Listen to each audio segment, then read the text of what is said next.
You.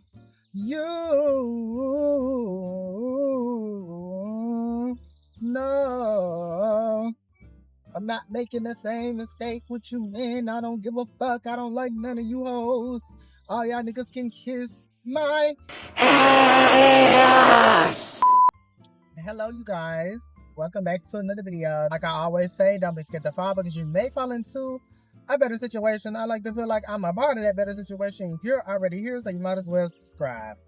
And without further ado, let's get into today's video.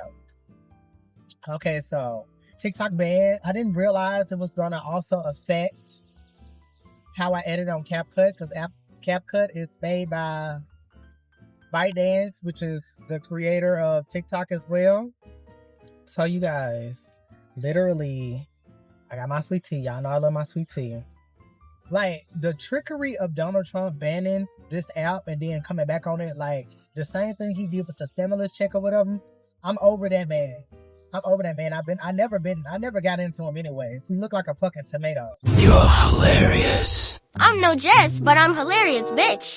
This boy being groomed by a teacher in the city of Atlanta. I think he's in Atlanta.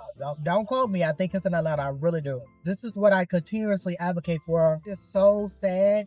And I was watching a friend of mine's video, because that's how I found out about it. I'll link his video down below. When you're young, like when you're 15 to 16, you'll have 30, 40, 50-year-olds coming at you. You'll be objectified. I'm sorry, I'm trying to get through this traffic. I'm doing two things at once. Age is just not a thing for a lot of people. And a lot of people don't want to admit it. You have to think about it. R. Kelly, the Bill Cosbys, the Drakes of today, these men are able to thrive because men don't look at age the same way that women do. They don't experience the same scrutiny that women experience when it comes to age. And I'm not saying that this is every man. I used to think that if I stopped being so seductive on social media, that I would stop getting these type of comments. Fuck no. It doesn't stop. It doesn't stop. It literally doesn't stop. It doesn't matter what I do. I will continue to be objectified. I feel very sorry for the young boy that he had to go through this. And if you're a gay person that has experienced something like this, your truth is worth hearing. And that is something that I have to tell myself. You feel like it was your fault. And I really sympathize with that. And that does play and trick your mind. And it makes you feel like, I don't want this to exist anymore because I've done something wrong. That's what it feels like to be taken advantage of. You question yourself, did I put myself in this situation?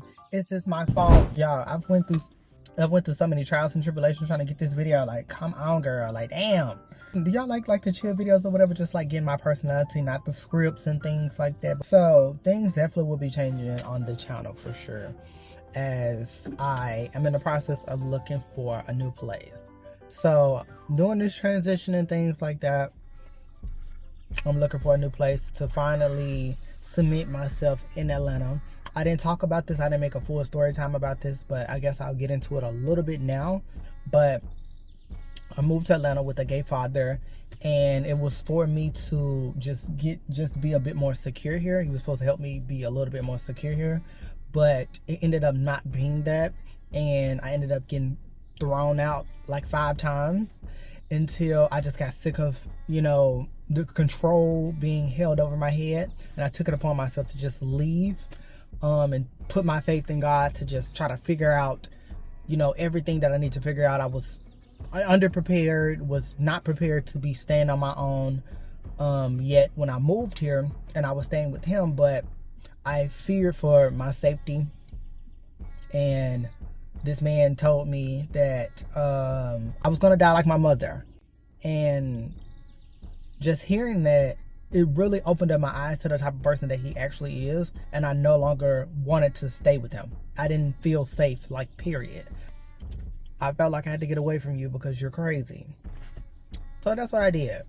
So now we're in the process of, finding a new home and things like that. So I'm doing my looking around or whatever. And yeah, that's just that. That's the personal tea on things. And I'm telling you guys that because I like to be vulnerable. I like to talk. I don't talk to a lot of people. I don't have a lot of friends. And we're gonna switch topics a little bit because this happened to me the other day. Okay, so look. This is what happens to me a lot of times, and y'all let me know if y'all go through this stuff too, because it be driving me the fuck crazy.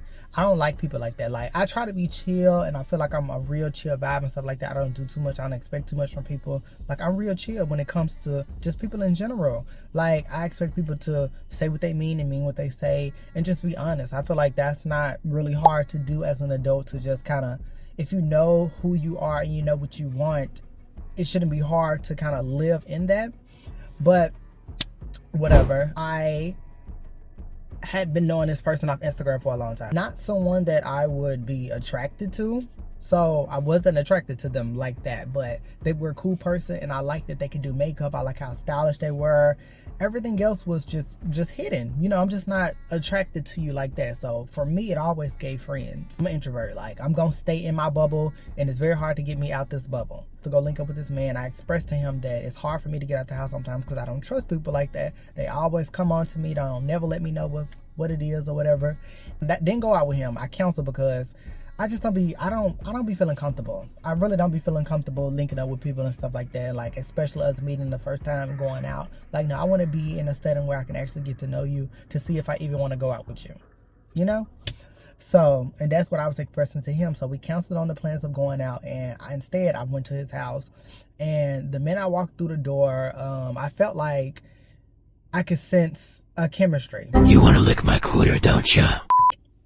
A chemistry or whatever. So I sensed that he liked me, and it began to become touchy, like hugs and stuff like this, cuddling and all of this. And I'm just thinking in my head, like, didn't I just tell you that men always do that?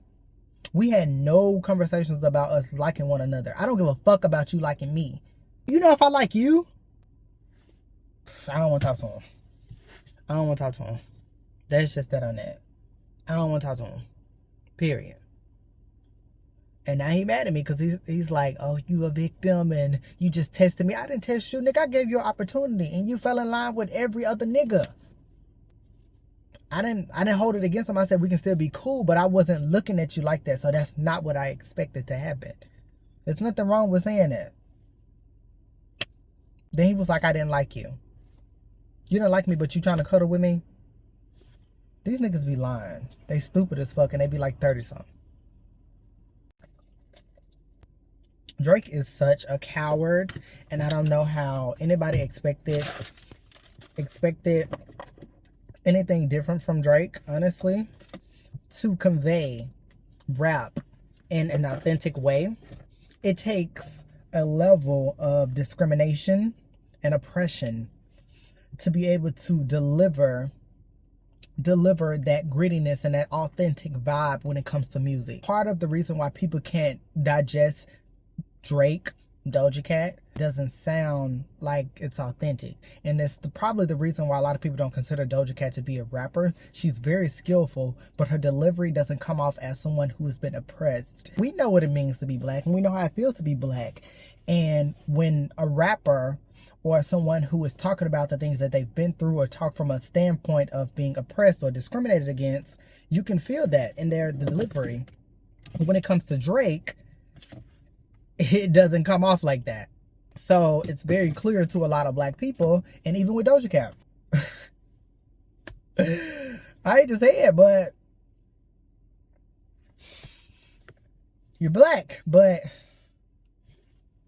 you're lacking a little bit of that seasoning. When you go against someone like Kendrick, who is respected and can deliver the grittiness and the aggression behind their lyrics because they've experienced the black experience. It's not a facade for them. And it doesn't mean that Drake just doesn't experience a black experience, but this persona that he's been trying to give off these last couple of years, we've all been able to see through it. But all that trying to rap and make the slaves free, it just shows how disconnected from blackness that you really are. I honestly just cannot get over how good I look. So here's a little behind the scenes of me moving. Thank y'all so much for the support on the channel, honestly. Yeah. I'm headed to pick up my friend or whatever. We're gonna go to the movies or whatever. I want to put a little makeup on. I got my makeup kit with me, but at the same time I don't want to put no makeup on because honestly I don't want to take it off. And my skin doesn't look too bad besides this little dark mark and spots and specks and things everywhere. For the most part, you know, the skin is skinny. So you can't argue with that. Can't argue with a bad bitch. And we don't need makeup because I'm that girl and I've always been that girl, and that's just what that is going to be. Yes, ma'am. Let's talk about it. I know this video is a little bit all over the place or whatever. I will definitely see you guys in the next video. And don't forget to stay honest. Bye, guys. Bye.